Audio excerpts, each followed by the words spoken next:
돌대 홍대 참여연대 우리가 할 수 있는 것들 지금 뭐하네 돌대 홍대 참여연대 아직도 회원 가입하지 않고 뭐하네 돌대 홍대 참여연대 우리가 할 수 있는 것들 지금 뭐하네 돌대 홍대 참여연대 아직도 회원 가입하지 않고 뭐하네 바로 너 바로 너 바로 너 바로 너 당신이 우리의 든든한 배후 0%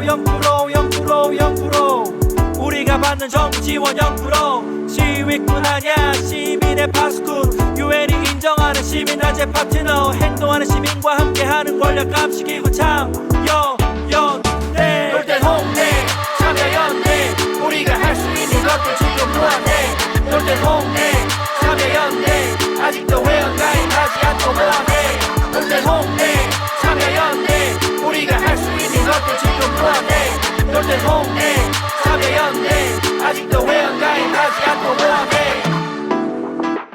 안녕하세요. 참여연대 김승환 간사입니다. 정부 지원금 없이 회원의 회비로 운영되는 참여연대 함께 해주세요. 포털에서 참여연대를 검색해주세요. 전화번호 02-723-4251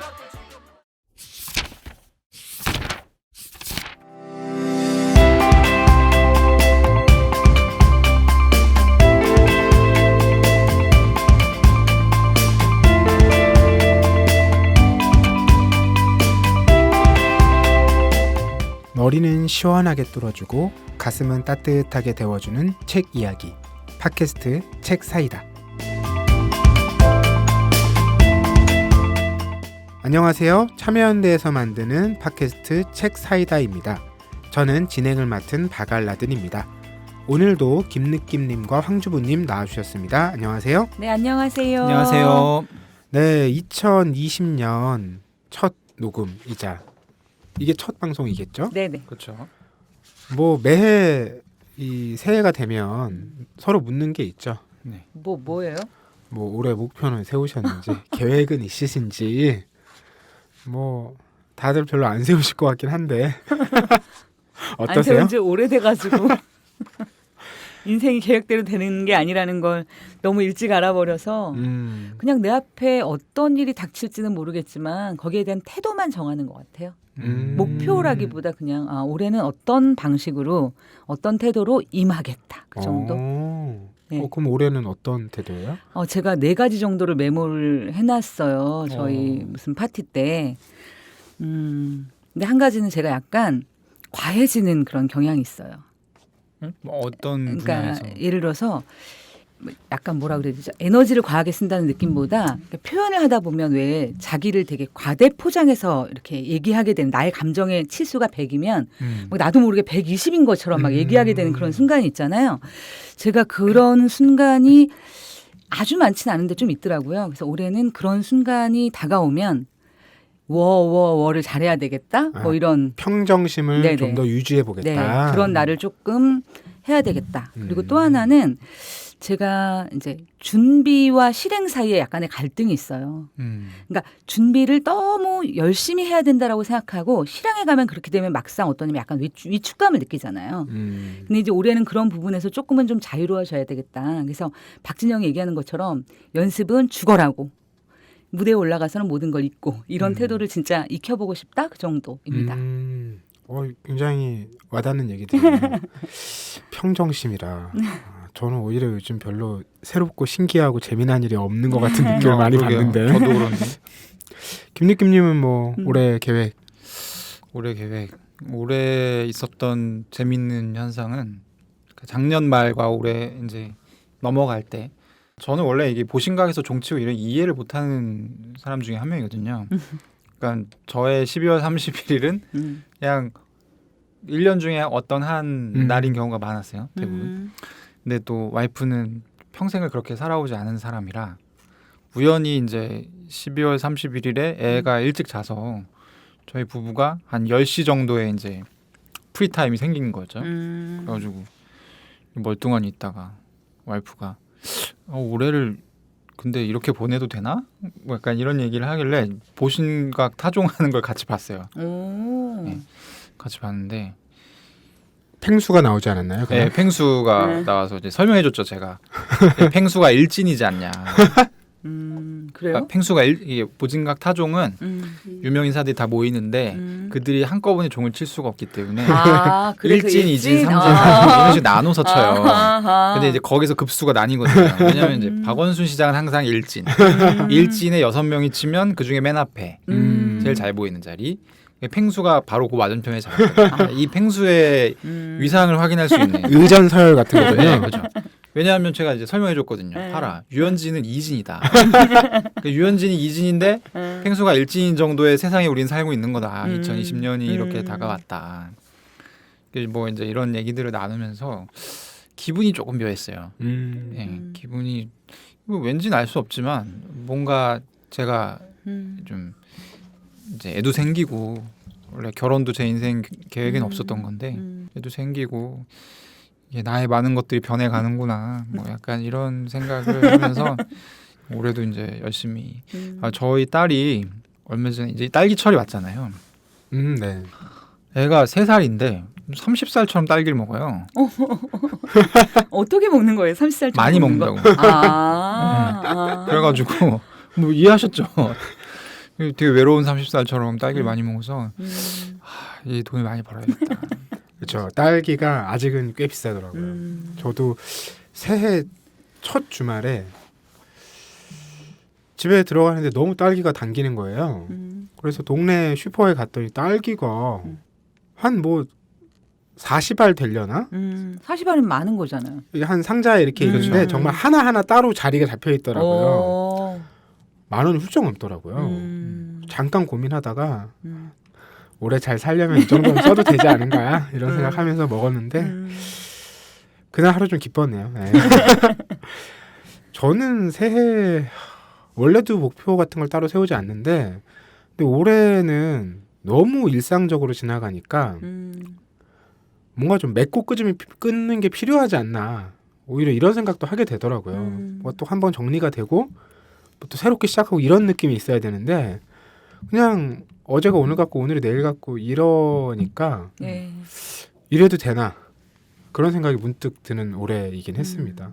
또 제가 올해 한국 나이로 40이 되기도 했고 그렇죠. 이 1981년생들이 이제 20세기와 21세기의 삶을 절반씩 나눠지고 가고 있는 사람들인데 걱정이 큽니다. 자, 저희 뭐 새해 맞아서 이런저런 덕담은 주고받지 않고 각자의 이제 넋두리만 늘어봤는데 연말연시 맞아서 저희 팟빵 게시판과 유튜브에 댓글들 많이 남겨주셨어요. 소개를 좀 해보면 한량승장신님 무려 1만 원 후원해 주셨습니다. 감사합니다. 늘 좋은 방송 잘 듣고 있어요. 셋째가 태어나면서 독서 시간이 없는데 좋은 책들 소개해 주시고 리뷰해 주시니 애기 안고 정주행해요. 참여연대 감사합니다. 남겨주셨네요. 저희도 감사드립니다. 네. 다이소 만수르님께서 남겨주셨는데요. 저도 느낌님처럼 테마록에 덕통사고를 당했었는데 그 영향으로 비주류 역사학과 음모론을 좋아하게 되었고 지금은 히스토리 채널의 고대의 외계인 시리즈 시청자가 되어버렸구만요. 호호 이렇게 남겨주셨습니다. 외계인은 있을 수밖에 없는 존재죠. 다들 알고 계시죠? 이 드넓은 은하에 저희만 살고 있을 리가 없습니다. 유튜브에 다시 사니님께서 힘내라 참여연대 잘한다 아자아자. 이분은 저는 약간 참여연대 봇 같은 분이 아닐까 생각했는데 이 응원의 메시지가 보통 3434조를 유지하면서 단어는 바뀌고 있어요. 네, 그래서 봇은 아닌 걸로. 그렇죠. 네. 그래서 저희도 잘하고 다시 사니님도 화이팅. 네. 풀씨 달린다님은 정말 돈 주고 사고 싶은 게 단 하나 있다면 시간입니다. 시간을 사서 이 책들을 읽고 싶네요. 시간을 쪼개서 되도록 소개해 주신 한두 권과 평소 제가 찜해둔 책을 같이 읽으려니 시간이 아쉽고 잠을 줄여 읽고 나니 체력이 나빠져 정작 업무에 지장이 되더라고요. 어디서 시간을 구걸하고 싶게 하는 책사이다. 네, 이렇게 하나 더 남겨주셨는데요. 네.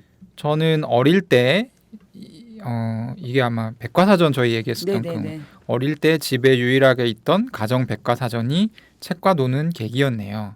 이후로 다른 책 구해달라고 엄마한테 졸랐어요. 오늘 에피소드 너무 재밌게 잘 들었습니다. 라고 네, 남겨주셨습니다.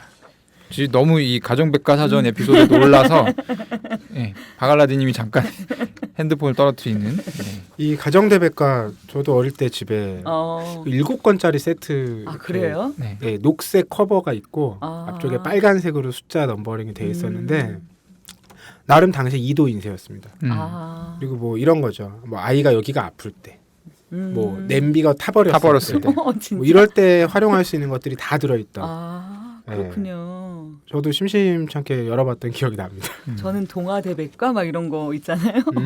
가가린으로 시작하는 그런 게 기억이 나네요. 가나다 순으로 돼 있던 그 백과사전이요. 그렇죠. 맞아요. 가가린.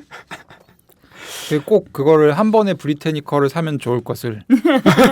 그때는 브리테니커가 있는지도 몰랐네요. 그 뭐 동아대백과, 두산대백과 네. 뭐 이런 걸 거쳐서 이제 브리테니커. 왜냐하면 이게 그 가나다 순으로 되어 있는 백과사전의 문제점 뭐냐면 내가 당연히 있을 거라고 생각했던 목차에 정보가 없으면 좀 상처받아요.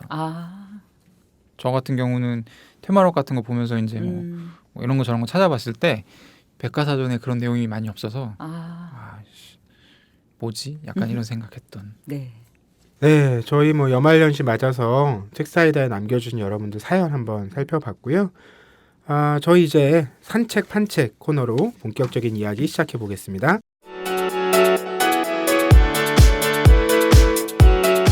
네, 이달의 산책과 판책 이야기 나눠보는 시간이죠. 산책 판책 코너입니다.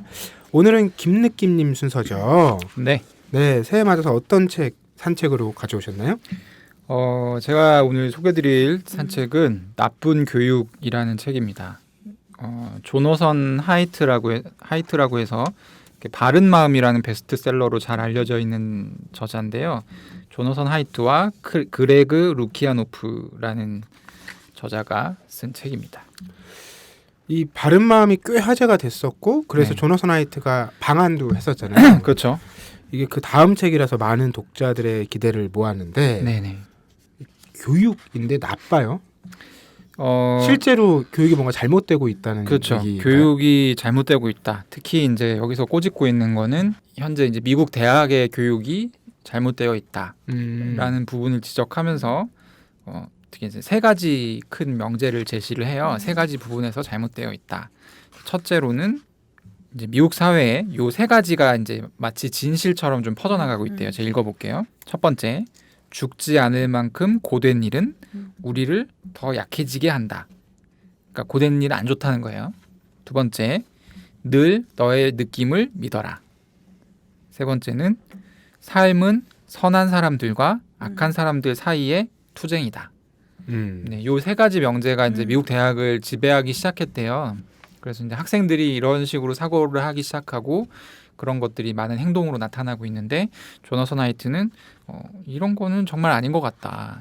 이게 이제 굉장히 나쁜 교육에서 비롯된 것들인데 이런 거를 어떻게 하면 인지하고 고칠 수 있는지에 대해서 이제 이 책에서 썼습니다. 저는 되게 이 책을 그 느낌님의 소개로 읽게 되었는데요. 정말 흥분과 희열과 그다음에 이제 그 다음 장에 대한 궁금함을 참을 수가 없었는데 예를 들어서 이런 예가 나와요. 우리가 버클리 그러면 자유의 상징이잖아요. 네. 그 어묵했던 시기에도 버클리 그러면 자유로운 학풍, 히피 막 이런 것의 상징인데 버클리에서 내가 마음에 안 드는 우파 인사를 그러니까 우파 인사가 와서 강연한다라고 했을 때 학교가 폭력 사태에 휘말려서 실제로 굉장히 많은 부상자가 이제 나오는 일이 벌어지고 이게 이제 버클리만이 아니라 사실은 미국 동부의 명문들의 대학교에서 다 이런 일들이 연쇄적으로 일어나면서 도대체 왜 이런 일이 가능했는가?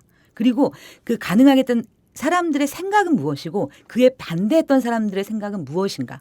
그리고 왜 그 일에 대해서 동료의 학자들은 침묵을 지키고 내가 거기에 개입해 그러니까 속으로는 지지하지만 왜 겉으로는 지지를 표명하지 못하고 숨는가라고 하는 질문들을 통해서 미국 사회의 어떤 현재 정치적 지형의 문제, 그다음에 이것이 가능했던 배경의 문제, 그리고 이제 이 배경에 딱 있는 그 지점의 학생들이 2013년에서 2017년 대학을 지금 다니고 있는 친구들이에요. 그러면 이 친구들의 어떤 교육적인 그 받아왔던 것 때문에 이런 일들이 이 시점에 터지게 되었는가를 너무 흥미롭게 진단하고 있어요. 궁금해지는 것이 네. 아까 이제 세 가지 비진실 얘기를 했잖아요. 첫 번째 거 요즘 흔히 하는 말로 이제 가다가 뭐 힘들면 그만둬야 된다. 그렇죠. 네, 맞아요. 하루라도 빨리 그만두는 게 남는 것이다.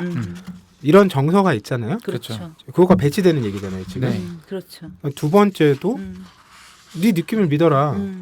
이거 너무 많이 뭐 광고든 어디든 그렇죠. 우리가 진짜 많이 들었던 메시지죠. 왜냐하면 기존의 이제 관념이나 선입견이나 이제 앞선 시대들이 너희에게 강요하거나 강조하는 것들 너무 거기에 이제 속박되지 말아라. 네가 지금 느끼는 것이 진실이다. 진실이다. 이런 얘기도 많이 하잖아요. 그렇죠. 세 번째 것만 조금 뭐 공감이 돼. 워낙 이제 그 극단적인 그렇죠. 상황으로 가고 있으니까 그래서 언뜻 이 얘기만 들으면 이게 뭔 얘기인가? 이렇게 생각하실 것도 같아요.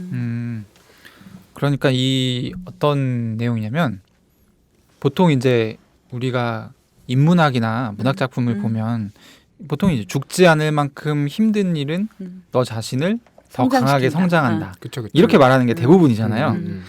근데 이거하고는 정반대의 내용이 이렇게 퍼져나가고 있다는 거죠.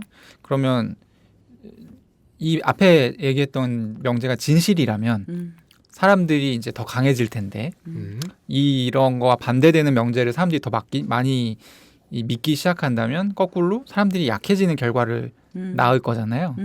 그러니까 이 조너선 하이트는 이 책에서 그런 이제 후자 이제 힘든 일은 그냥 안 하는 게 맞다라는 식의 사고방식이 사람들을 어떻게 약화시키는지 사회에 어떤 영향을 미치는지에 대해서 분석을 하고 있고 그렇다면 우리가 숱하게 문학책에서 봐왔던 힘든 일은 죽지만 않으면 나를 더 성장시키는가라는 명제가 진실인지 참인지에 대해서 또 논증을 해요. 네, 그래서 진실이 맞다. 그래서 이런 사고방식이 옳은 것이다 라는 얘기를 하고 두 번째로는 늘 너의 느낌을 믿어라. 그러면 이제 늘 너의 느낌을 믿어라라고 하면 그 말 자체에 사실 이제 요즘 사는 사람들은 딱히 대꾸를 하기가 어렵잖아요. 분위기상. 뭐라고 해.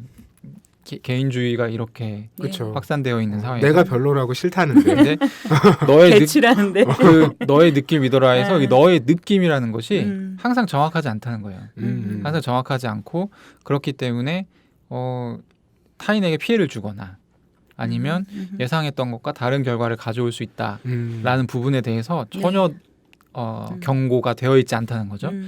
그리고 이제 마지막으로는 그러니까 삶을 나는 착한 사람, 나같이 생각 안 하는 사람들은 다 나쁜 사람으로 생각을 하면 안 된다라는 게 이제 우리가 인문학에서 배워왔던 그런 내용들인데 사람들은 너무 쉽게 이제 편을 가른다는 거죠. 그러니까 이런 부분들에 대해서 이제 얘기를 하고 있고 이 세 가지가 공통적으로 저는 지적하는 부분이 뭐라고 생각하냐면 그러니까 여기서 이제 가정하고 있는 이 나쁜 교육의 대상자는 2015학번부터인데 95년생 이후 이 사람들의 어떤 자아가 너무 비대해져 있는 거예요.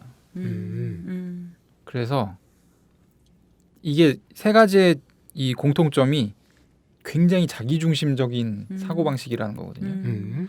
내가 가다가 힘들면 내가 힘든데 그거보다 중요한 일이 어딨어. 그리고 내가 이렇게 느끼는데 그거보다 중요한 게 어딨어. 내가 선과 악이라고 생각하는데 그거보다 중요해.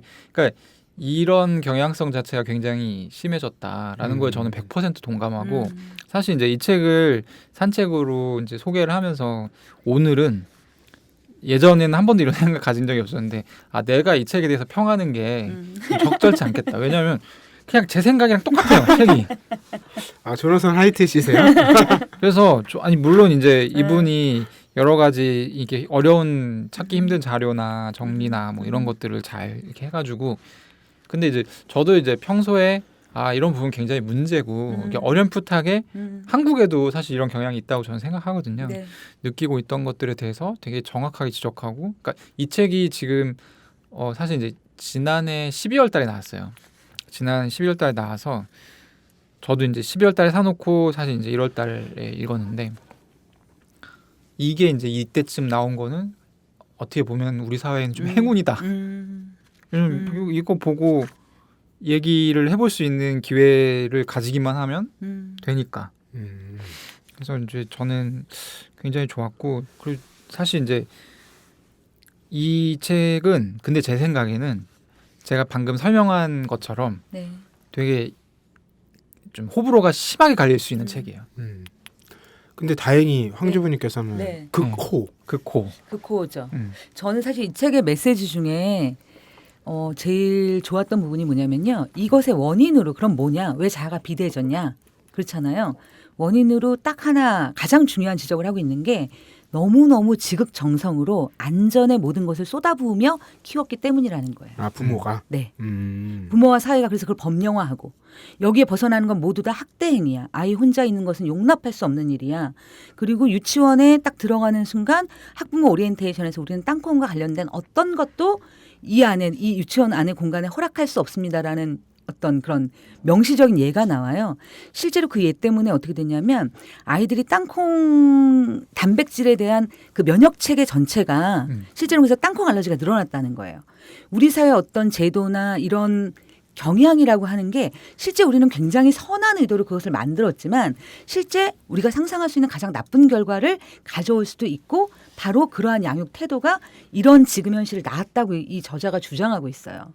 물론 거기에 100% 완전 그래요 동의를 하는 것은 쉽진 않은데요. 우리가 충분히 눈여겨서 보고 귀 기울여 들어야 될 지점이라고 저는 생각합니다. 저는 또 한 가지가 그러니까 이게 아까 애들의 자아도 비대되어 있지만 사실 부모들의 자아도 굉장히 비대해져 있다고 느끼거든요. 어떤 부분이 그러냐면 그러니까 지금의 제가 생각할 때 지금 사회에서의 가장 상급의 칭찬 중에 하나가 저 사람 인사이트 있다라는 칭찬이에요. 그렇죠. 통찰력이 있다. 통찰력이라는 게 다른 게 아니고 미래를 예상할 수 있는 능력이거든요. 어떤 사물의 본질을 꿰뚫거나 그러면 여기서도 보면 땅콩 알러지가 있는데 그걸 대비해서 여기서 땅콩을 다 안 먹도록 부모님들에게 땅콩은 주어서 보내지 마세요 라고 얘기를 하는 행위 자체가 사실은 여러 가지를 동시에 인지하고 있고 어떤 세계에 대해서 꿰뚫어보고 있는 사람만이 제안을 할 수 있는 것이거든요. 그래서 그러니까 이런 것들이 이런 것까지 세세하게 해주다니 저 사람은 정말 여러 가지를 생각하는구나 네. 라는 근데 이것 자체가 저는 되게 비대해져 있다는 거죠. 자아가 그게 어떤 인정 욕구에 의한 것이든 어떤 것이든 간에 비대해져 있고 그 영향이 결국에는 자녀들한테 미칠 수 있다. 저는 약간 이런 식으로 생각이 들더라고요. 이게 뭐 세대적으로 네. 한국에서도 이제 386 세대와 그 자녀 세대인 90년대생 연결되는 부분들이 있을 것 같아요. 아마 황주부님께서 읽으시면서 공감하신 대목도 그런 부분도 있지 않을까? 그런 생각도 해봤는데요. 어떠세요? 네, 일단 저는 제 친구들 중에 이제 대학에서 강의하는 친구들이 요즘에 진짜 강단에서 어떤 말도 못하겠다. 그러니까 이게 교수는 교수대로 학생들은 학생들대로 자기 검열이 지금 굉장히 심하잖아요. 그리고 이제 굳이 우리가 그런 공간에 있지 않더라도 지금 일상에서 내가 그냥 동네 사람을 만날 때든 우리가 회의할 때든 우리의 약속 1, 2, 3, 4, 5를 다 같이 나누고 해야 되는 지경인 거예요. 지금 많은 회의라든가 우리가 사람들을 만나는 구조에서. 그게 한편으로는 되게 친절하다고 여길 수도 있지만 우리가 왜 이렇게 됐을까를 다시 한번 돌아보게 되는 지점을 정확하게 짚어주는 그 통찰에는 정말 제가 무릎을 칠 수밖에 없었고요. 그래서 이 책을 누가 읽어봤으면 좋을까? 저는 부모님들이라면 정말 한번 내가 굳이 우리 애가 대학생이야 뭐가 아니라 내가 아이를 양육하는 양육자라면 내가 어떻게 키워야 될까가 무슨 교육법, 프랑스 교육법, 유대인 교육법 이런 것만이 아니라 정말 한 번은 가장 기본적인 교육에 대한 관이라는 측면에서도 정말 필요할 거라는 생각이 들고요. 그다음에 대학생 친구들도 한번 읽어봤으면 좋겠어요. 지금 사실은 굉장히 많은 그 갈등이 일어나는 공간에 대학이라는 공간이 미국 사회와는 굉장히 이 책의 예화는 다르지만 또 한국 사회 대학이라는 공간이 굉장히 첨예한 부분이 있잖아요.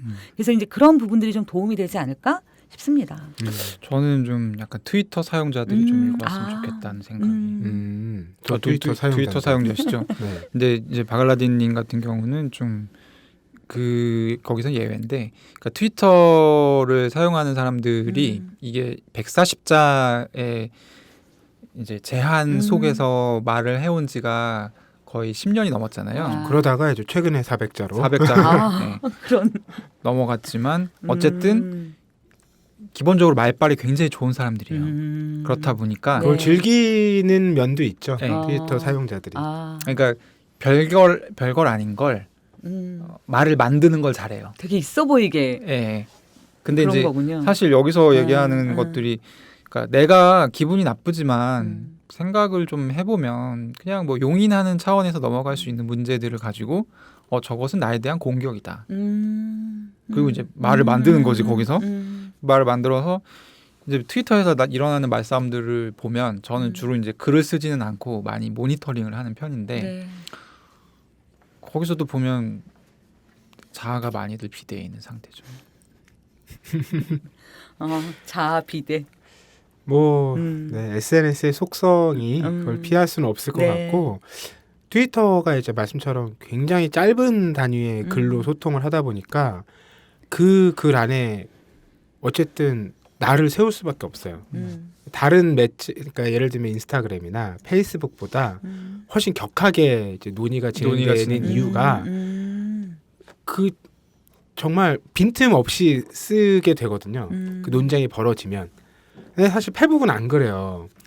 이게 내 주변에 나를 지지해주는 많은 내 친구들과 오프라인 이거 뭐 온갖 인생사를 적잖아요. 그러면 이제 조금 전에 김니끼님 말씀하셨듯이 듣다 보면 이해되는 부분들이 많습니다. 근데 트위터는 그런 것에 비해서는 굉장히 익명성이 강하고 그 안에서의 캐릭터로 존재하기 때문에 뭐 그 사람이 현실에서 뭐 어떻다더니 뭐 이런 사람이라더니 이렇게 옹호하는 것이 용인되지 않아요, 기본적으로. 이제 그렇기 때문에 굉장히 그 엄밀하게 얘기되는 논쟁들을 더 밀어나갈 수 있는 측면도 분명히 있죠. 그런 장점이 있고 그걸 즐기는 분들이 거기에 많이 있기 때문에 계속 더 이제 첨예하고 치밀하게 나가게 되는 거죠. 그런 또 매력은 있는 매체죠. 어쨌든 나쁜 교육, 이 책은 근데 제가 이제 판매 추이나 상황들을 봤을 때 트위터에서 호응을 크게 받지 못했습니다. 네, 그리고 이 책은 리뷰가 좀 갈려요, 정말. 그러니까 별 5개와 1개로 갈리는 책들이 있잖아요. 네, 그런 책이라서 오히려 더 왜 그럴까 이제 궁금해지는 대목이 있어서 아마 청취자분들께서도 궁금해하시지 않을까. 본인이 아마 이게 당사자라고 느껴지는 측면들이 굉장히 많을 것 같아요. 책을 읽으시면서 그게 내가 부모가 됐든 그 안에 있는 어떤 뭐 진영이라고 표현되면 내가 그 안에 주인공으로 다 속해 있는 거예요. 지금 현장에 참여 중인 거죠. 그런 느낌들을 아마 가질 수 있어서 그런 부분이 아닐까 싶습니다. 왜냐하면 저희 같은 경우는 제가 이제 올해 39인데 결혼도 했고 그리고 39의 직장을 가지고 있기 때문에 나름 사회에서는 지금 나쁘지 않은 상태거든요. 무리가 없는 삶. 무리가 없는 삶이고 뭐 자산이라고 하면 자산인 거죠. 이 모든 것들이 저를 둘러싼. 근데 어쨌든 같은 공론장을 이용해야 하는 저보다 나이가 더 젊고 자산이 적은 객관적인 지표로 봤을 때 사람들은 가진 게 뭐냐면 그러니까 자기에 대한 인권밖에 없어요. 그래서 본인한테 더 집중하게 되는 경향이 있는 것 같아요. 그러니까 그걸 지켜내야만 한다는 거죠. 그렇죠. 역으로 얘기하면. 거꾸로 여기서 이제 이 강화 기제가 발생하는 거예요. 그러니까 내가 느끼는 게 중요한 거예요. 왜냐하면 나는 다르게 느낄 중요할 게 없어요. 그리고 뭐 양비론 같은 경우도 내가 선이면 쟤는 악이어야 되는 거예요. 그래서 우리 쪽을 막 규합해서 저 사람 딱히 이제 사실 따지고 보면 얼마든지 공존할 수 있는 것임에도 불구하고. 그러니까 무슨 얘기인지 이해가 되네. 이런 맥락이죠. 그러니까 각자가 자기 존재를 확인하고 그렇죠. 그걸 다른 사람들의 존재와 나누는 방식이 사실은 굉장히 다채로워야 되잖아요. 뭐 그쵸, 맞아요. 나는 이런 색깔과 이런 상황이라서 너는 이런 색깔과 이런 상황이어서여야 되는데 김리키님 말씀은 어떤 세대들에게 어떤 상황이 동일하게 되게 악조건이라고 얘기할 수 있겠죠. 네네. 그게 주어져 있기 때문에 그 상황에서 그걸 타개하기 위한 이제 본인들 스스로의 나름대로의 자구책. 그것이라는 이제 분석을 해주신 거죠. 뭐 일견 고개를 끄덕이게 되는 부분이기도 합니다. 아, 나쁜 교육 오늘 주제책이 될 것 같은 생각이 들어서 이쯤에서 산책한지 코너를 마무리를 하고 저희 네. 주제책으로 이어가 보겠습니다.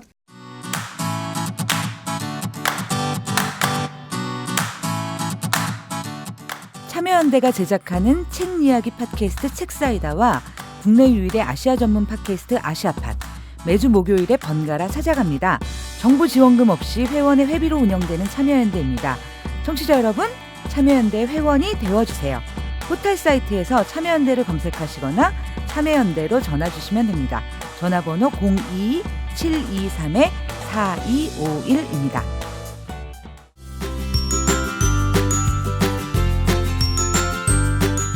네, 오늘의 주제 당근과 채찍.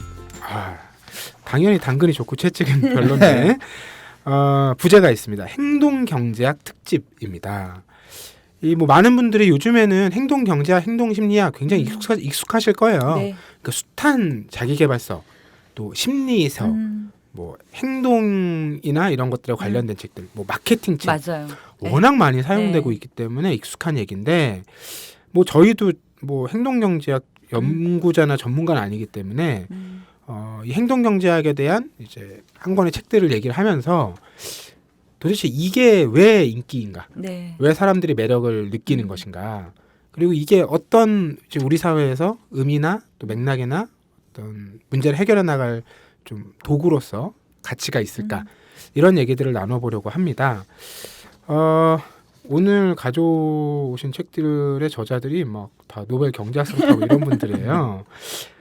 재미난 현상이죠. 이제 수학자나 이런 그렇죠. 경제학자가 수리 경제학자가 아니라 그렇죠. 이제 심리학 뇌과학 연구자들이 경제학상을 탄다는 게 굉장히 달라진 상황을 얘기를 하는데 오늘 가져온 세 권의 책이 각자 난이도가 있어서 일단 가장 쉬운 제가 가져온 책부터 소개를 해드리면 댄 에리얼리, 이 사람 행동 경제학자입니다. 네. 경제학 책들 많이 썼는데요. 이 사람이 쓴 책 중에 가장 쉬운 책. 왜 양말은 항상 한 짝만 없어질까? 이 책은 그 신문 칼럼이에요. 네. 사람들이 이 사람 행동 경제학자니까 막 이것저것 물을 거 아니에요. 도대체 난 왜 이러냐? 이 상황은 왜 그런 거냐? 이게 제대로 생각하고 있는 거냐? 그런 걸 물어보면 이분이 그 질문 하나 꼽아가지고 거기에서 답을 해주는 방식이에요. 제목에 나와 있듯이 왜 양말은 항상 한 짝만 없어질까? 누가 물어본 거예요, 독자가. 그래서 이 사람이 이렇게 답을 합니다. 한 대목을 읽어드릴게요. 우리는 이런 미스테리를 이해하는 데 도움이 되는 심리적 기제를 발견했습니다. 그것은 잃어버린 양말을 실제보다 더 많이 세는 것입니다. 사람들은 대부분 양말을 여러 켤레 가지고 있습니다. 그리고 양말 한 짝은 보이지만 다른 한 짝이 금방 눈에 띄지 않으면 양말 한 짝이 없어졌네? 이렇게 생각을 합니다. 그리고는 양말 한 짝이 없어졌다고 기억하지만 어떤 종류 혹은 어떤 색깔의 양말인지를 정확하게 기억하지는 않습니다. 혹시 나중에 다른 한 짝을 찾더라도 처음 눈에 띄었던 것과 같은 짝이라는 사실을 알아차리지 못합니다. 따라서 우리는 양말 한 짝이 어디로 갔을까? 양말이 왜 이렇게 자주 사라지는지 모르겠어. 혼잣말을 하고 맙니다. 들으시면 다 이해가 가시죠. 네. 그러니까 양말을 잃어버리는 건 사실 구체적인 어떤 양말인데 우리는 잃어버린 상황만 계속 반복해서 쌓아간다는 거죠. 그러니까 나중에 돌이켜보면 양말을 찾은 기억보다는 그렇죠. 잃어버린 기억이 엄청나게 많은 거예요. 맨날 잃어버렸다는 느낌을 받는 거죠. 거기서 벗어나지 못하는 거죠. 이런 식의 답변을 쭉 해주고 있어요. 뭐 질문들을 보시면 뭐 이런 걸 굳이 궁금해하나 뭐 이런 것들도 있어요. 뭐. 저는 그게 제일 재밌었어요. 답보다 네. 사람들이 이런 걸 남한테 물어봐? 나는 그게 너무 신기하다 진짜. 막 이러면서. 그죠. 아마 황주부님께서 이해 안 가시는 거 이런 거. 익숙한 휴가지를 갈 것인가? 한 번도 안 가본 곳을 갈 것인가? 가고 싶은데 가라고 이렇게 답하시겠죠. 그렇죠. 그때 네가 꽂히는 걸 해. 어떨 때는 너무 힘들면 가고 싶은 데를 그냥 생각하기 싫고 나는 내가 제일 좋았던 데를 다시 갈래가 되거나 아니면 이번에 아직 힘이 남아돌아. 새로운 챌린지가 필요해. 이렇게 되거나 인 거 아닌가요? 대부분은 이런 걸 고민하는 분들은 그런 거를 자체적으로 판단하기 어려운 상황인 경우가 많죠. 아 그런가요? 네. 여유가 없으면 판단하기가 쉽지 않으니까. 그리고 이제 휴가 자체가 굉장히 드물거나 거기에 가치 부여를 많이 하면 할수록 판단이 쉽지 않은 쉽지 거죠. 않죠. 놓치는 걸 생각하기 때문에 기회비용이라는 기회비용이 건. 너무 큰 거라서. 그렇죠. 사실 비슷한 질문이 되게 많아요. 뭐 예를 들면 이런 거죠. 왜 사람들은 그렇게 고통스러워하면서도 특정 팀을 응원하면서 스포츠에 빠질까? 네네네네. 생각해보면 아무것도 안 하면 고통도 없는 거잖아요. 그렇죠. 그리고 어차피 그 기쁨을 누릴 확률은 굉장히 적잖아요. 예를 들어서 프로야구 KBO라고 하면 두산 베어스를 응원하면야 그 기쁨이 굉장히 자주 돌아오겠지만 롯데자이언츠나 뭐 LG 트윈스를 응원하면 그 기쁨이 뭐 지금 한 20년째 안 돌아오고 예, 21세기에 아직 우승을 못 해보고 이런 상황들이 벌어질 수도 있잖아요. 이걸 왜 하냐는 거죠. 근데 이제 이렇게 생각하는 사람들한테 댄 에리얼린이 이렇게 얘기합니다. 그런 사람들은 결과만 분석하는 사람들이다. 네. 그런 식의 계산을 하면 다 답 안 나온다 인생이. 그렇죠. 그 과정에서 예를 들어 10연패를 할 때 한 번 네. 이기면 엄청 즐거울 거잖아요. 그렇죠. 그 기쁨이 있다는 거죠. 그걸 똑같이 산술적으로 계산하면 안 된다는 얘기를 하는 거예요. 그러니까 여기서 바로 이제 행동경제학의 어떤 그 큰 맥락을 찾아볼 수 있는 건데 네네. 이제 기존의 주류경제학은 많은 것들을 산술화하고 수치화해서 이제 계산을 하는데 그 계산의 근거는 합리성이잖아요. 그렇죠. 근데 행동경제학의 근간은 아까 이제 황주부님께서 말씀하셨듯이 왜 이런 걸 물어볼까? 그렇죠. 합리적으로 생각해보면 너무나 답이 뻔하게 나오는데 그게 불합리하고 비합리적이라서 그런 거라는 거예요. 사람들이. 이 사람들이 도대체 그럼 정말로 왜 움직이고 어떻게 움직일까? 이걸 이제 탐구해보자는 게 행동경제학인 거고 아마 이게 뭐 학문적으로 이게 무르익어서도 있겠지만 현대 사회 오늘날 더 우리와 가까운 시대로 올수록 각광을 받았던 이유는 그만큼 뭐 예측 불가능한 상황 속에서 개인의 감정 상태나 이제 나의 만족도 이런 게 훨씬 강조되잖아요. 앞서 우리가 나쁜 교육 때도 얘기했지만 그런 맥락 속에서 이게 더 중요한 어떤 지점일 수도 있겠다. 이런 가능성에 대한 얘기라는 생각이 좀 들더라고요. 그래서 제가 가져온 책 왜 양말은 항상 한 짝만 없어질까? 이거 아주 맛보기 같은 책이고요. 네네. 이어서 황주부님이 가져온 책은 이런 행동 경제학의 끝판왕. 한숨을 쉬고 있습니다. 제가. 왜요? 일단 2002년이죠. 네. 심리학자로서 최초의 노벨 경제학상을 받아서 사람들을 깜짝 놀라게 했던 행동경제학의 창시자라고 불리고 이분이 그래서 쓴 이 생각에 관한 생각이란 책은 옆에 커다랗게 뭐냐면 행동경제학의 바이블이라고 이렇게 찍혀 있어요. 되게 두꺼운 책이지만 굉장히 귀여운 표지를 갖고 있고요. 저는 사실 제가 행동경제학에 관심을 가지게 된 게 정말 너무 많이 들어서예요. 난 쥐뿔도 모르고 행동경제학을 공부해 본 적도 없는데 어딜 틀면 이완배 기자가 뭐 경제의 속살이라는 프로그램에서 행동경제학자 누구에 의하면 막 이렇게 설명을 하는 거예요. 그러면 내가 저걸 모르면 여기에 참여할 수가 없구나 막 이런 느낌이 들면서 공부해야 되겠다. 그리고 예를 들어서 무슨 마케팅 회의를 들어가면 요새 막 뜬다면서 행동경제학이 사람들이 어떤 상품을 구매할 때 우리가 여태까지 가져왔던 마케팅 이론 말고 이런 것들이 필요하다면서 막 그렇죠. 이런 얘기를 들으니까 제가 압박감을 느꼈어요. 왠지 이걸 모르면 나는 약간 공부 잘하는 사람 아닌 것 같아. 이게 뭔가 좀 이렇게 지적이지 않은 것 같다라는 그런 압박 때문에 사실은 제가 혼자서는 공부할 엄두가 안 나서 그럼 같이 우리가 한번 이런 책들을 읽어보자라고 제가 제안을 드렸고 읽게 됐어요. 일단은 저는 아이디어 자체는 너무나 진짜 놀라웠어요. 진짜. 왜냐하면 우리가 이제 보통 경제학이라 그러면 딱 전제가 있어요. 인간은 합리적 동물이야. 동물. 그래서 인간이 선택을 할 때 그것은 당연히 합리적 선택일 수밖에 없어. 그렇죠. 그럼 우리가 뭔가 정책을 세우거나 이렇게 했을 때 뭐냐면 합리적 추정과 합리적 실제 산출이 가능해. 이게 이제 고전 경제학이 300년 동안 가져왔던 너무 놀라운 아성인 거죠. 근데 이 심리학자들이 보기에 인간이 과연 그런가? 아닌 것 같은데 이런 생각들이 행동 경제학의 출발이었던 것 같아요. 그러면서 저는 이 처음에 아이디어가 놀라웠던 이유가 뭐냐면 딱 이 지점이었어요. 우리가 합리적 이성을 가진 인간인데 우리의 감정이 이 이성을 방해한다고 생각을 해왔던 거예요. 그렇죠. 네. 근데 아니래요. 행동경제학은 우리의 감정이 이성을 방해하는 게 아니라 우리의 인지 체계 자체가 비합리적이라는 거예요. 그러니까 합리성의 영역이 있는데 단지 5%. 나머지 95%는 사실은 합리성이라기보다는 굉장히 직관적이고 즉각적이고 굉장히 편의적인 우리가 그동안 어떻게 보면 뭔가를 딱 봤을 때 바로 반응하는 체계가 너무 편안하고 수월하기 때문에 여기에 맞춰서 거의 판단을 해오고 진짜 어렵거나 중요한 문제만 이 5%에 엄청 게으르지만 똑똑한 이성이 동원되어서 이 문제를 해결한다는 거예요. 그런데 우리는 이 5%를 가지고 내가 마치 100이 이거인 것처럼 행동하다 보니까 이것 자체가 오류를 낳고 이 오류를 살펴보다 보니까 몇 가지의 중요한 편향들을 가진다는 거예요. 이게 뭐지? 통계적으로 관측할 수 있고 실제로 이렇게 분류가 가능한 그래서 여기에 대한 연구를 하면서 그럼 결국은 경제학의 토대 자체가 흔들리는 거잖아요. 우리가 합리적인 존재가 아니면 우리가 생각하고 판단하고 한 이 과정에 대해서 그러면 도대체 그럼 뭐야? 여태까지 이걸 가지고 우리 300년 동안 근대를 건설하고 국가의 정책을 설계하고 모든 걸 다 했는데 이게 뭐지? 저는 그 아이디어 자체가 일단 너무 흥미로웠어요. 이 책을 네. 보면 교과서기 때문에 네. 막 중간중간 문제들이 나와요. 맞아요. 그걸 약간 풀려고 생각하다가 이내 포기하게 되는 나를 볼 때 저요. 이것은 5%가 맞다. 그렇죠. 이런 생각을 하게 돼 확신을 하게 되죠. 그렇죠.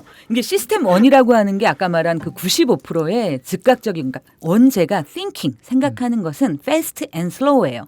빠르게 생각하는 시스템 A와 느리지만 정확하게 계산하고 따져보는 시스템 2가 있는데 저는 제가 보면서 난 시스템 2가 바본가 봐 막 이런 생각을 하면서 보게 됐어요. 이 책 읽고 나면 한동안 시스템 1과 시스템 2로 그렇죠. 서로 모든 걸 얘기하는 그런 맞아요. 상태에 빠지곤 하죠. 그래서 굉장히 흥미로운 아이디어를 가지고 읽었지만 중간중간은 사실 좀 힘들었어요. 왜냐하면 책을 읽을 때 직관적으로 들어오는 게 아니라 끊임없이 굉장히 느려지고 꼼꼼해지려고 왜냐하면 이런 책을 읽으면서 내가 그래야 될 것 같은데 실제 그런 걸 잘 계산 못하는 내가 있는 거예요. 그래서 약간은 읽으면서 자존감이 좀 떨어지면서 이건 굉장히 천천히 차근차근 읽어야 하는 책이구나. 저는 좀 그랬어요. 저도 이 책 워낙 화제작이어서 네. 나오자마자 사두었지만 네. 아직도 저는 완독을 하지 못했습니다. 완독할 수 있을까라는 생각이 여전히 이번에도 들었어요. 그렇구나. 이게 저는 사실 상대적으로는 별로 어렵지 않았거든요. 역시 느낌이에요. 그러니까 근데 약간 저한테는 그 서로를 소시오패스로 의심하는 친구들이 이렇게 있는데요. 그런 그룹이 있나요? 그룹이 있어요. 네. 근데 이제 그들의 공통점이 약간 좀 선입견 없이 보려고 한다라는 거. 그래서 보통 이제 그 약간 이제 소시오패스도 얼마 전에 넷플릭스에서 그 사이코패스 남자애하고 소시오패스 여자애 연애하는 드라마가 나와가지고 되게 인기가 있었거든요. 그러니까 제가 보기엔 약간 이게 이미 문화적인 일종의 밈이 됐어요. 그러니까 그 아주 특이한 성격을 가진 사람 정도의 느낌인데 그냥 이게 뭐 딱히 제가 이성적이란 얘기를 하는 게 아니고 감정을 배제하고 생각을 해보면 사실 이제 그게 경제학자들이 얘기하는 합리적인 인간에 네. 해당하는 부분이잖아요. 그래서 저는 사실 딱히 놀란다기보다는 근데 이 책을 보고 이제 좀 인간으로서의 한계는 느꼈어요. 특히 어떤 부분들이 좀 와닿았냐면 네. 저의 생명을 가지고 장난치는 부분들. 그러니까 나의 생명을 내가 다른 사람한테 팔 때는 다른 사람의 생명을 살 때보다 훨씬 비싸게 주고 그렇죠. 팔고 싶죠, 사람이. 예, 나한테 하나밖에 없는 거니까. 하지만 그게 합리적이냐? 아니라는 거죠. 합리적인 건 팔 때 살 때 가격이 같았어야죠. 근데 뭐 그런 부분들은 이게 인간이기 때문에 어쩔 수 없는 부분. 네. 예. 그런 생각이 들었고 저는 엉뚱하게도 이 책을 읽으면서 약간 그런 생각도 했어요. 그러니까 인지 자체에도 상당한 음. 우리는 한계점이 있을 수밖에 없구나. 그렇죠. 예. 근데 그게 예. 이제 어떤 식의 한계점이냐면 첫 번째로는 능력의 한계점이에요. 어떤 사람은 시력이 2.0이고 어떤 사람은 시력이 0.1이고 다를 수밖에 없는 거죠. 네네. 인지 능력이. 또 하나는 어떤 거냐면 제가 이제 여러 차례 얘기했다시피 저는 음악을 되게 좋아하고 음악 감상을 좋은 스피커와 뭐 이어폰으로 하는 걸 굉장히 즐기는 사람인데 대부분의 제 주변 사람들이 좋은 이어폰과 나쁜 이어폰의 차이를 잘 구별을 못해요. 그래서 저는 처음에 되게 신기했어요. 난 들으면 딱 알겠는데 왜 쟤는 구별을 못하지?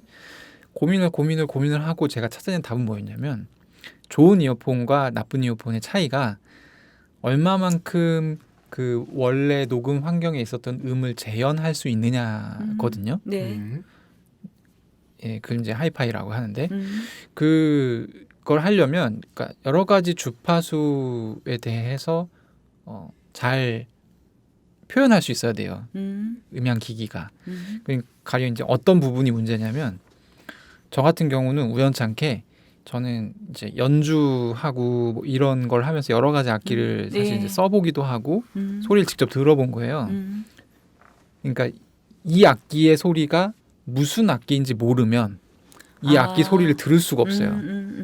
근데 좋은 이어폰은 가령 아주 좋은 이어폰은 그 곡에 있는 아주 작은 드럼 소리를 잡아내거든요. 근데 그 소리를 모르면 그 소리의 의미도 모르는 거예요. 그러니까 이걸 인지에 이렇게 대입을 시키면 네. 경험의 수준이 일천한 사람과 어떤 특정 분야의 경험이 많은 사람은 인지 능력에서 굉장히 차이가 많이 나고 또 하나 재밌었던 건 뭐냐면 그러니까 저는 이 소리가 들리면 매력을 느낀다는 거예요. 이 스피커에 대해서. 네네. 그게 뭐냐면 일종의 서사죠. 네. 서사가 작동하는 거죠.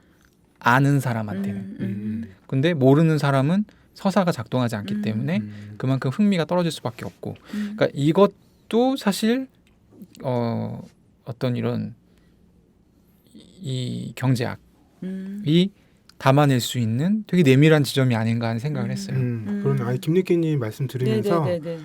그렇지 어떤 인간 평균의 생각, 판단, 행동 이런 게 있냐 지금 말씀 들으면서 네네.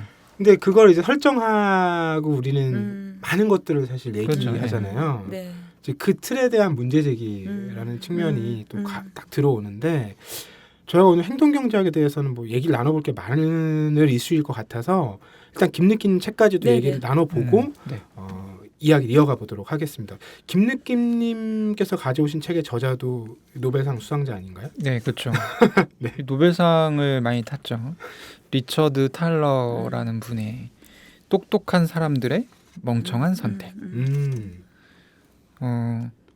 똑똑한 사람들의 멍청한 선택이라는 책에는 이 리처드 탈러라는 사람이 사실 이제 되게 행동경제학에서는 선구자격인 사람이고 넛지라는 굉장히 유명한 책을 이 사람이 썼어요. 이 똑똑한 사람들의 멍청한 선택은 그 넛지 이후에 나온 책인데 그러니까 이 사람의 아주 초기의 연구부터 후기의 연구까지 약간 일대기를 다루고 있다. 잘 정리해 놓은. 그래서 이제 이 사람의 책을 굳이 한 권만 봐야 된다라고 하면 이 책을 보면 좋을 것 같다라고 해서 이제 오늘 주제책으로 제가 소개를 하려고 가지고 나왔고요. 책 내용은 뭐 같은 내용이에요. 이게 합리적인 인간이라는 것이 이콘, 그러니까 하나의 이상적인 어떤 신화 속의 어떤 그런 것과 비슷하다. 그런 건 존재하지 않는다.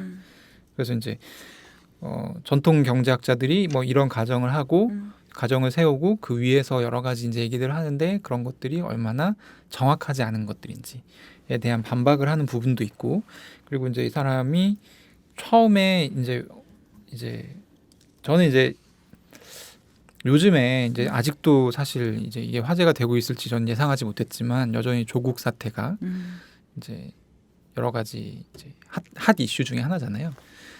근데 저는 뭘 보냐면 사람들이 이제는 이미 9월부터 시작된 이 사태에 대해 자기의 생각들 다 정리가 끝났고 거기에 반하는 다른 의견들은 다 쳐내고 있어요. 대부분 다 쳐내고 있고. 근데 이제 이 합리적인 인간을 가정했을 때는 이게 이상한 행동이거든요. 왜냐하면 내가 가지고 있는 조국에 대한 생각 A라는 생각이 있었을 때 이 생각이 나를 떠나고 어떤 새로운 조국에 대한 생각 B가 나한테 들어온다고 했을 때 수식으로 나타내면 A가 빠지고 B가 들어온 거니까 나는 그냥 이퀄이거든요. 마음이 움직일 이유가 없는데 기분이 나쁘죠. 보통 이런 경우에는 기존에 생각하고 있었던 게 무참히 깨지고 새로운 사실을 받아들여야만 할 때 사람이 기분이 나쁘잖아요. 근데 이제 리처드 탈러가 무슨 얘기를 했냐면 사람은 누구나 자기가 가지고 있는 거 이미 가지고 있는 무언가에 대해서는 상당한 가중치를 부여한다는 거예요. 그리고 새로 무언가를 얻을 때는 그거보다 낮은 효용의 가중치를 부여한다는 거죠. 그러니까 가령 내가 갖고 있던 돈을 1,000원 잃었어. 그거는 굉장히 일어나서는 안 될 일처럼 느껴지는데 길 가다가 1,000원을 주웠어. 그건 작은 행운으로 생각한다는 거죠. 근데 이게 겹쳐져서 더 강화되는 거예요. 원래 그 행동경제학에서 보면 이익과 손실 중에 무엇이 민감한가? 그렇죠. 이 질문이 있어요. 그러면 우린 이익보다 손실에 훨씬 더 민감하다는 거예요.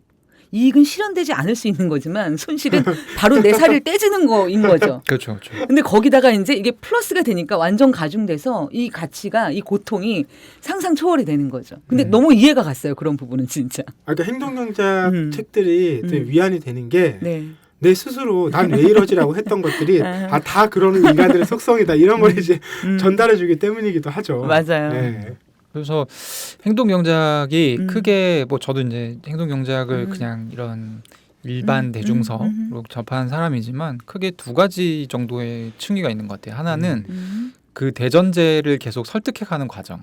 그러니까 인간은 합리적이지 않다라는 예를 보여주는 그 여러 가지 연구들이 있고 또 하나는 여기서 좀 더 나아가서 그렇다면 합리적이지 않은데 이 사람들을 대상으로 어떤 정책이나 어떤 조치를 취할 때 어떻게 하는 것이 정확하고 효율적인 것인가 이런 걸 연구하는 분야가 그렇죠. 또 하나가 있는 것 같아요. 전자보다는 후자가 훨씬 어려운 부분이죠. 그리고 이제 이 후자에 대한 어떤 정책이나 이런 걸 마련하려면 여러 가지, 그러니까 말하자면 어떤 집단이면 집단, 네. 사회면 사회에 대한 뭐 리서치나 이 사회가 어떤 특질을 가지고 있는지 먼저 파악을 해야 네네. 여기다가 이제 말하는 뭐 너징을 할 수 있을 거잖아요. 적절한 그런 것들.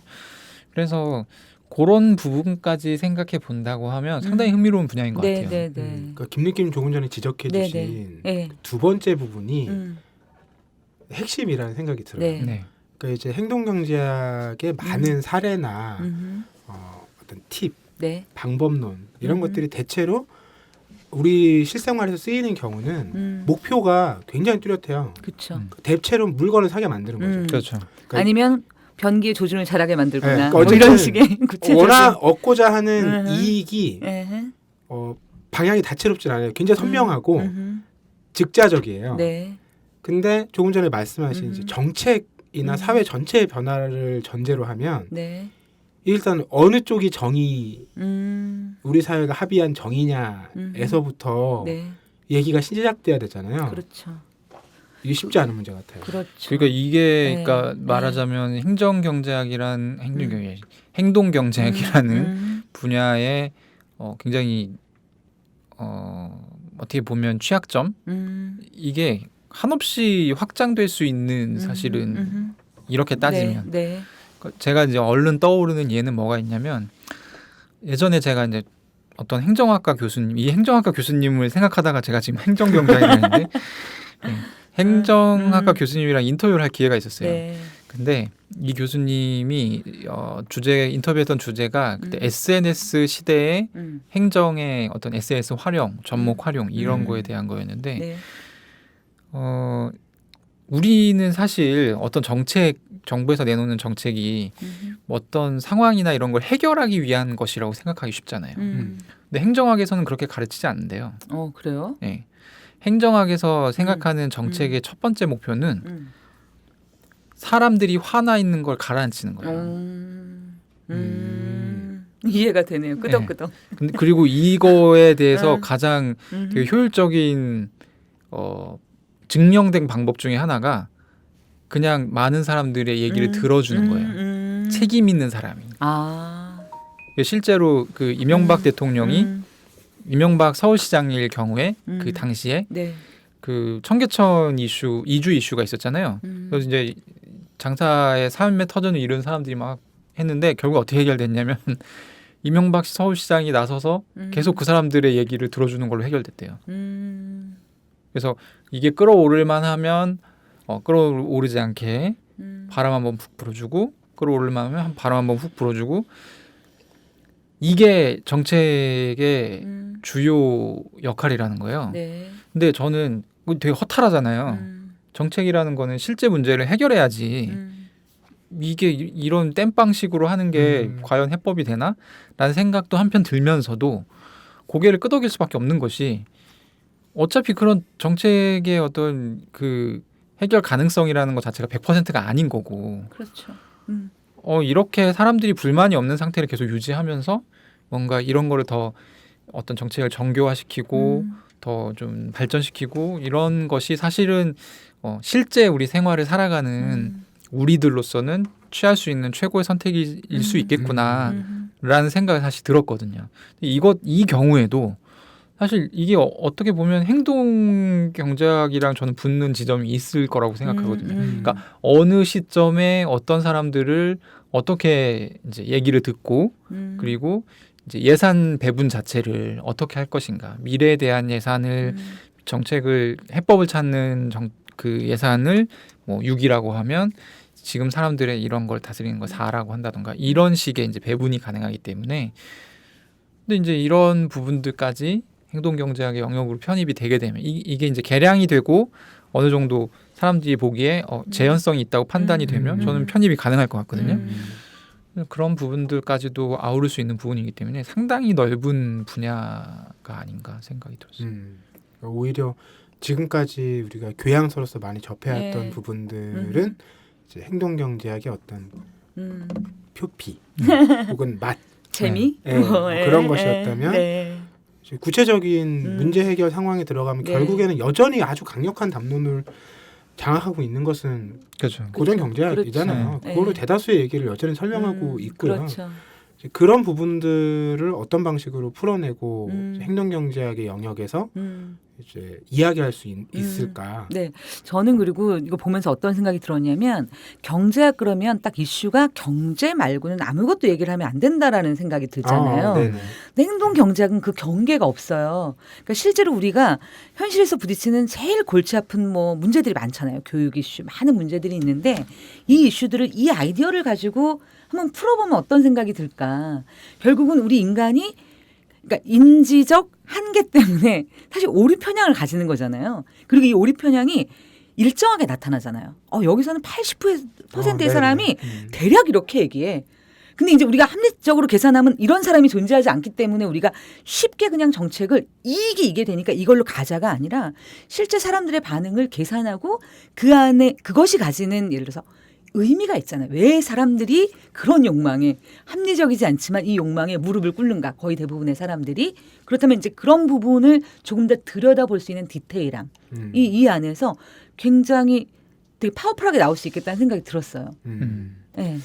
앞으로는 그런 정책 실행에도 이제 A/B 테스트 같은 것들이 굉장히 적극적으로 활용되지 않을까 재밌을 것 같기도. 이런 생각을 해보게 되네요.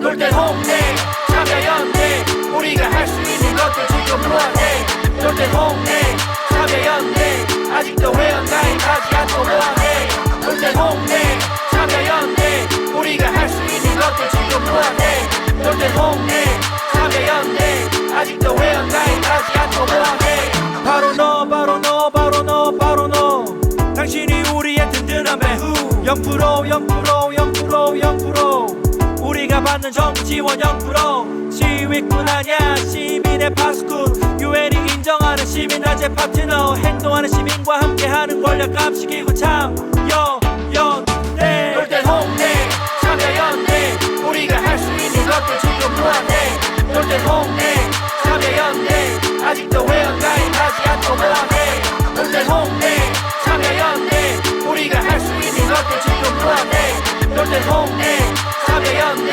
아직도 회원가입 네, 저희 오늘 당근과 채찍, 행동 경제학이라는 주제로 이야기를 나눠봤는데 저는 댄 에리얼리의 왜 양말은 항상 한 짝만 없어질까, 그리고 황주부님께서는 데니얼 카너먼의 생각에 관한 생각, 그리고 김느낌님께서는 똑똑한 사람들의 멍청한 선택, 한 권씩 책을 가져와서 이야기를 나눠봤는데요. 뭐 마무리하기 전에 행동 경제학 그래도 입참에 많이들 공부하고 보셨는데 더 하고 싶은 말씀 없으세요? 행동 경제학 아까도 이제 박알라디님이 잠깐 얘기하셨는데 그 요즘에 그러니까 진보와 보수 이제 얼마 전에 또 신년 토론 JTBC 네. 나와가지고 네. 진모님이 한번 휘젓고 나가는 바람에 이제 보수는 무엇인가, 진보는 무엇인가 이런 이제 물음들이 다시 네. 수면 위로 올라오고 있는데 저는 점점 이제 뚜렷해지고 있는 저만의 분류법이 있어요. 아 뭐예요? 보수는 이건 이제 조던 피터슨의 분류법인데 진보는 새로운 가치 체계를 만드는 재능이 있는 사람들. 그리고 보수는 기존 가치 체계를 잘 이용하는 재능이 있는 사람들. 그래서 조던 피터슨은 보수와 진보가 적절히 섞여 있는 사회가 가장 건강한 사회라고 하거든요. 왜냐하면 우리는 항상 이 자연 상태라는 외생 변수 속에 살아가야 되기 때문에 계속 새로운 가치 체계를 만들어 갈 수밖에 없다는 거예요. 그래서 이 새로운 가치 체계 만드는 거를 진보적인 사람들이 맡고 그리고 보수적인 사람들은 이게 이제 완성될 때까지 기존 가치 체계를 하면서 이제 다 같이 먹고 사는 뭐 이런 그림이 이제 가장 낫다라고 생각을 하는 건데 아까 이제 기존 고정 경제학과 지금 이제 굳이 비교하자고 하면 행동 경제학의 차이가 저는 보수하고 진보의 차이하고 비슷한 것 같아요. 그래서 이제 행동 경제학이라는 거는 어쨌든 사람에 대해서 집중을 더 많이 하는 그리고 때로는 여기 이제 심리학적인 기반을 가지고 있지만 사실 이 심리학적인 기반이라는 것이 많은 어떤 설문조사면 설문조사 아니면 뭐 대면조사 등등의 어떤 그 토대로부터 나오는 것이기 때문에 계속 당대의 사람들을 연구할 수밖에 없는 거거든요. 네. 저는 그런 부분이 좀 매력적이고 좀 더 많은 논의들이 좀 발전됐으면 좋겠어요. 네네. 네. 저는 이 책이 이렇게 사실 이렇게 쉽게 완독하시는 책은 아닌 것 같아요. 생각에 관한 생각이죠. 네, 이걸 완독하셨다는 분들 일단 존경 날리고요. 근데 이제 우리가 그 안에서 이렇게 뭘까 점화 효과, 뭐 인지 고갈, 뭐 여러 가지 개념들이 나와요. 그런데 하나하나를 좀 꼼꼼하게 들여다보고 싶다는 욕망은 좀 들어요. 그러니까 많은 저도 지식을 뭔가 접할 때 후딱후딱 아는 것처럼. 근데 뭔가 이렇게 느리지만 그러니까 시스템 2가 작용한다라고 하는 것을 제가 인지하면서 이 책을 읽으니까 또 나름의 고통과 재미가 있었어요. 그래서 언젠가는 이 책을 완독을 할 수 있지 않을까. 그리고 이제 그런 것을 일종의 내가 즐거움으로 또 받아들여야 되는 게 아닐까 그런 생각을 좀 해봅니다. 네. 네, 저희 책사이다 오늘 2020년 첫 번째 시간이었는데요. 당근과 채찍 행동경제학 특집으로 함께 이야기 나눠봤고요. 이 주제 관련해서는 또 시간이 어느 정도 흐른 후에 다시 한번 네. 얘기해볼 기회가 있지 않을까 그런 기대를 하면서 오늘 방송은 이쯤에서 마무리하겠습니다. 고맙습니다. 네, 감사합니다.